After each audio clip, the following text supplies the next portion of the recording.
This is Jenny Simpson, and you're listening to The Runaround on Baltimore's ESPN Radio 1300. On your mark. Set. Go. You're listening to The Runaround with Brad Jager and Greg Jubb. On Baltimore's home for ESPN Radio. ESPN 1300 AM. Hey everyone, this is Greg Jubb alongside Brad Jager and Ryan McGrath, and this is Running Maryland's The Runaround on ESPN 1300. The show is brought to you by Hollywood Sports. If you're looking for the widest selection of running shoes and gear, check out Hollywood Sports online, hollywoodsports.com, or visit their Baltimore showroom on Pulaski Highway. Be sure to check us out at runningmaryland.com for all the latest photos, videos, and more of the area's local races, or if you're interested in having your race organized by one of the area's premier event management companies. Check us out, runningmaryland.com. And what better day to join us here on The Runaround than on National Radio Day. Finally. It's our day. It's our day today. We're on the radio. I've been waiting for this day all year. I can't tell you how excited I am. There you go. Anyway, but we have a great show today. Our friends at Bring Back the Mile are going to tell us about how you can be a part of Team USA in the Magic Mile Challenge. And it's essentially the mile version of USA versus the world. It's our own little pen relays. Because what it is they're trying to get as many people, as many Americans out running a competitive mile and beating out Team United Kingdom and Team Australia.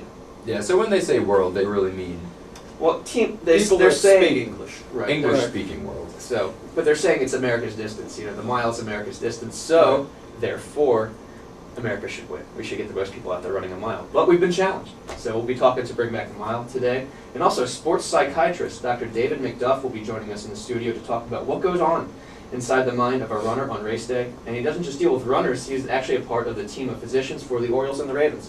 So he's dealt with some pretty elite athletes there, to say the least. And also, Luke Harvey, the guy who founded Mo Farah runningawayfromthings.tumblr.com. Now, if you haven't seen this, the Olympic 5K and 10K champion, Mo Farah of Great Britain, he manages to make some of the most exaggerated faces when he's coming across the finish line. Whether it's excitement, whether it's fatigue, I'm not really sure, but nonetheless, when you Photoshop Mo Farah and put him out of context of the race and into something like with Godzilla chasing you, it looks pretty funny. This guy, Luke Harvey, founded that website, so check it out.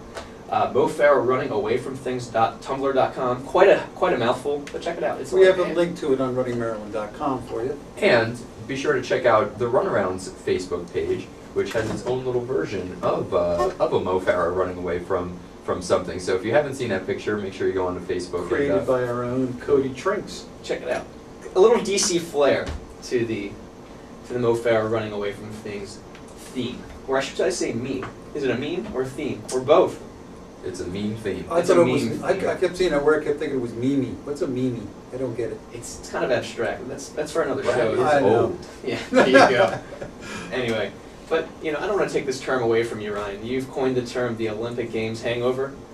It's strange not seeing, like I said, it's difficult not turning on the TV and not seeing some of the sports that you won't see otherwise. It's kind of a letdown. I'll say I think I must have been asleep the whole week.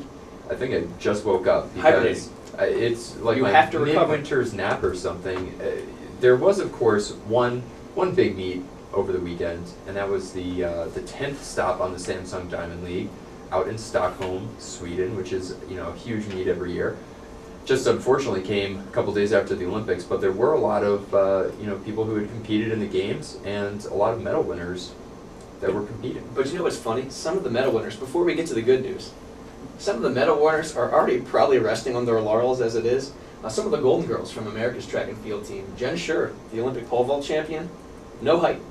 So really, in terms of stats and the results, didn't even really compete.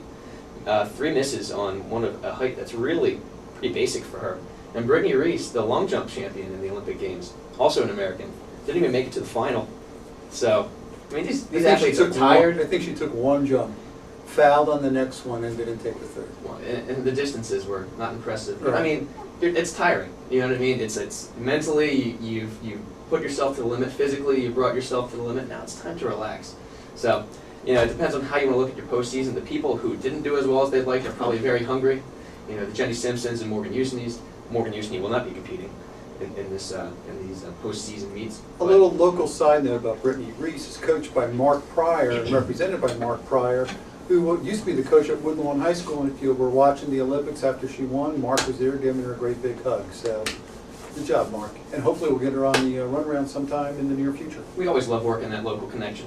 Yep. But one of the biggest races was from an American, Evan Jaeger, who was a steeplechaser, and he really had, you can count on two hands how many steeplechases he's run this year. Placed 6th at the Olympic Games against a really competitive field. I'm sure he wanted to medal, but nonetheless, I'm really impressed with how he looked this year. Ran 7:35 for the 3,000 meter, the open 3,000, not the steeplechase, the 9th fastest time in U.S. history.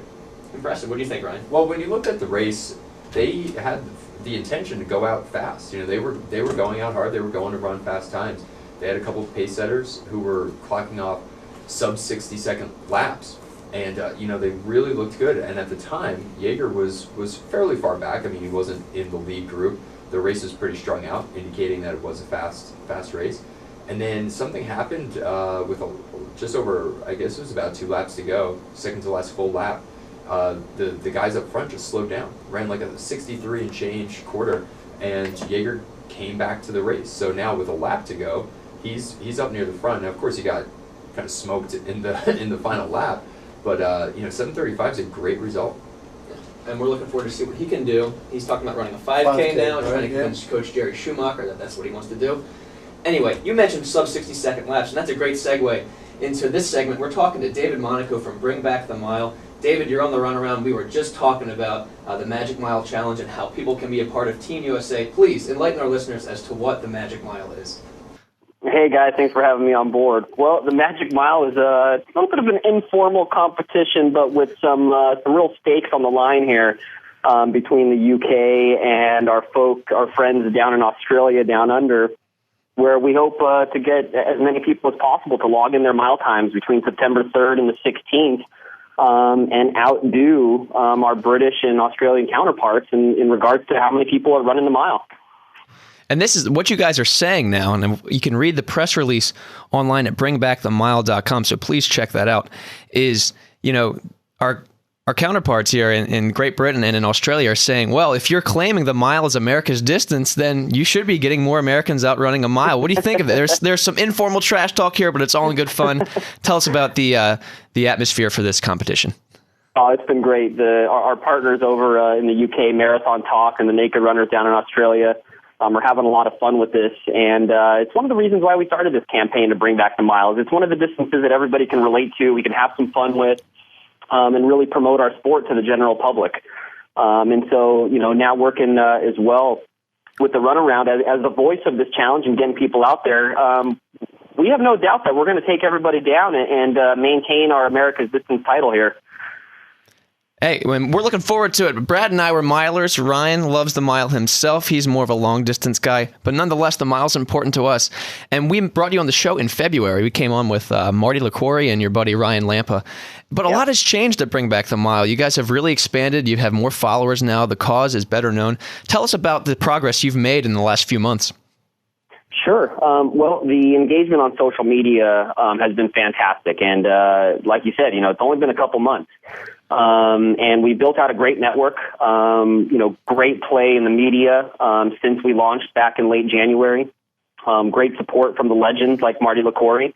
And now we've turned our attention to the current athletes. And I was just out in Pittsburgh for the inaugural GNC Live Well Liberty Mile, and to talk to and work with athletes like Gabrielle Anderson and Jordan McNamara and Heather Camp and the others there, and have them really understand what we were trying to do. It was really great for me to hear that they were completely behind it, and that they understood what we were doing from a promotional standpoint and getting their names out there, which will lead to more opportunities for more races and hopefully more and more sponsors to come into the picture to provide them with the prize money to keep their careers going. And I think especially from the non-endemic sponsors like a GNC, that's really important for our sport to grow. We're going to be trying to put one of these things on here in the Maryland area for you. We're not quite sure when we're going to be able to get to do it for you, though. But we're going to make it real big, like this one in Pittsburgh that you guys had up there. It was really impressive how fast some of these times were. You had 4 ladies under 4:40. You had 3 guys under 4 minutes for this race. What kind of course was that? Was that basically a zero gradient type course, or was it a small downhill, a small uphill?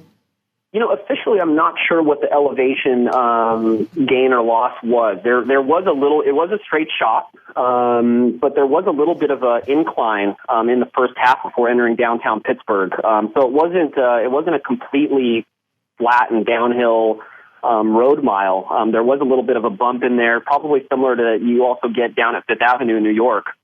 But the atmosphere that they were able to create. The organizers who also put on the Pittsburgh Marathon they're fantastic with the community. And so I heard post-race, the last 400 meters of that course as they entered downtown, I think that really propelled a lot of the fast times. It's not too often that these racers, these athletes get this Friday night atmosphere in downtown of a major American city to put on a really good show. And I think that's what they really wanted to provide. Well, I think you hit the nail on the head right there. In order to put on a road mile in a city, a lot goes on. And, to put it on in New York City, they have fantastic support there with New York Roadrunners. Pittsburgh, it sounded like this event was great. And, as you look at each of these places, there's a lot of cities that could host great road miles. They just need the support. And I think a lot of people have to understand that, unfortunately, from a race entry fee, especially if you're going to try and have some elites out there, you've got to have a sponsor to help keep those costs down. Otherwise, for a legitimately 4, 5, 6 minute race for a bunch of people, you're going to be paying quite a bit for that, for that privilege. Whereas a 5K, 10K, something bigger, at least you're justifying the cost a little bit. So, for the mile, absolutely has to have support. We would love to do one here in Baltimore. It'd be a great place to have one. Yeah, and watching the wide range of athletes that were out in Pittsburgh, and especially the age groups as well. A mile, you're probably never going to have a mile race, although I hope it does happen with 25,000 plus people, like some of the major marathons get. But it brings to it a different sense and emotional response that is very valuable to sponsors, and I think can rally communities behind a lot of these athletes. That a lot of these participants are just the fans, and I think the fans are the key point here. Is that the mile creates this opportunity for the sport to create fans again, to bring people not only out to these road miles but also onto the track, which will help all other events because you can relate so much to these milers. I think of being a school kid and playing basketball and thinking about being like Mike. I hope kids begin to think about being like Leo and being like Centro, who grew up in your neck of the woods, or being like Jenny. And because the mile, people still dream about that sub 4 or breaking 5 or 8 minutes or whatever it is, we have that opportunity. And I really think you make a great point. And for those of you just tuning in, we're talking to David Monaco of the Bring Back the Mile organization, a group that's really looking to reestablish the mile as America's distance and as the premier distance in middle distance running. David, you just mentioned the people watching a mile race and bringing back fans. I've always thought that the mile is a perfect blend of speed and endurance. It's pleasing to the eye. It can develop in an amount of time that really doesn't have people, snoozing or anything like that. It's just a great distance. What are you guys going to be doing in the upcoming months now that the track season is kind of on hold? We're reaching the tail end of it and it's entering the cross country and road racing season. What's your guys' plans in the meantime? Well, the next step is looking at building out some team captains with some of the current milers and really create a state-by-state network of the current athletes and communicating with a lot of the running clubs and especially with the high schoolers. So for the listeners who don't know, the major campaign component of what we're trying to do is replacing the 1,600 meters at the high school level with the mile. That's something that I think is achievable and I think in America needs to be done. And so we're going to be building out this team captain network to really rally high schoolers and all of the running clubs and get the grassroots momentum going into the 2013 track season, so that we can get people to know who these athletes are, but more importantly, hopefully, we begin to actually see some states changing over from the 1,600 meters and bring back the mile. Very cool. And we are at the Runaround, support you guys fully. Like we said, we love the mile. So we have your back on that one, without a doubt. David Monaco from Bring Back the Mile, thank you so much for joining us. And be sure, look at bringbackthemile.com. Visit that website. Check out what's happening at the Magic Mile. Remember, this is more than just running a mile. You're part of Team USA. Am I right in saying that, David?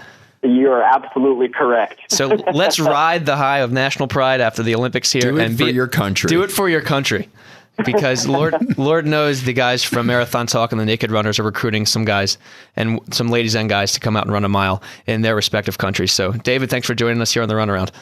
Great. Thanks, guys. All right, and coming up, we're talking to Dr. David McDuff, sports psychiatrist, and we're going to go and figure out what's really going on inside the mind of runners on race day. He'll be joining us in the booth to talk about that and more. This is the Runaround on ESPN 1300.